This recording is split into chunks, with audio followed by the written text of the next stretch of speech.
संसद का शीतकालीन सत्र आज से शुरू हुआ। सत्र की शुरुआत पर लोकसभा अध्यक्ष सुमित्रा महाजन ने सबसे पहले नवनिर्वाचित सांसदों को शपथ दिलाई।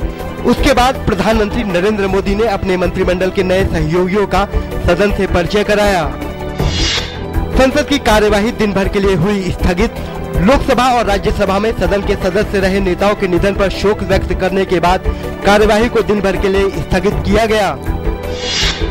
लोकसभा में कांग्रेस पार्टी के नेता मल्लिकार्जुन खड़गे ने कहा कि शीतकालीन सत्र में उनकी पार्टी मनरेगा, महंगाई, काले धन और दलितों पर होने वाले अत्याचार जैसे मुद्दों को पूरी मजबूती से उठाएगी।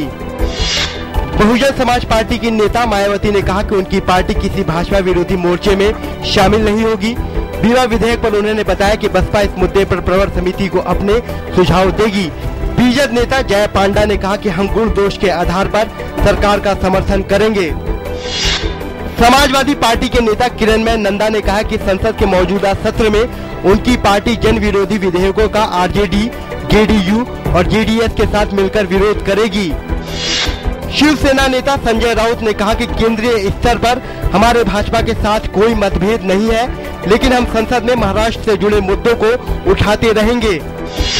सरकार ने राष्ट्रीय सुरक्षा सलाहकार अजीत डोभाल को चीन के साथ सीमा विवाद से जुड़ी बातचीत और रणनीतिक सलाह के लिए देश का विशेष प्रतिनिधि नियुक्त किया। सरकार ने साफ किया कि यह व्यवस्था राष्ट्रीय सुरक्षा सलाहकार के काम का हिस्सा होगी। सरकार ने अवैध तरीके से कब्जा किए गए 374 में से 363 सरकारी बंगलों को खाली कराया। सरकार ने उच्चतम न्यायालय को बताया कि लालू प्रसाद यादव का बंगला खाली कराने की प्रक्रिया शुरू कर दी गई है। पूर्व प्रधानमंत्री नरसिम्हा राव का बंगला फरवरी तक खाली करवा लिया जाएगा। कांग्रेस के वरिष्ठ नेता और पूर्व केंद्रीय मंत्री मुरली देवड़ा का आज तड़के मुंबई में निधन हो गया। मुरली देवड़ा 77 साल के थे और कई दिनों से बीमार चल रहे थे। प्रधानमंत्री नरेंद्र मोदी ने पूर्व केंद्रीय मंत्री मुरली देवड़ा के निधन पर शोक जताया। प्रधानमंत्री ने ट्विटर पर लिखा कि एक उदार समर्पित नेता के तौर पर मुरली देवड़ा जी की लोकप्रियता पार्टी से परे थी। कांग्रेस अध्यक्ष सोनिया गांधी ने अपने शोक संदेश में कहा कि देवड़ा पार्टी के समर्पित कार्यकर्ता थे, जिन्होंने पार्टी को आगे बढ़ाने के लिए काफी काम किया। उन्होंने कहा कि उनके निधन से पार्टी को अपूरणीय क्षति हुई है। झारखंड में कल पहले चरण में 13 सीटों के लिए वोट डाले जाएंगे।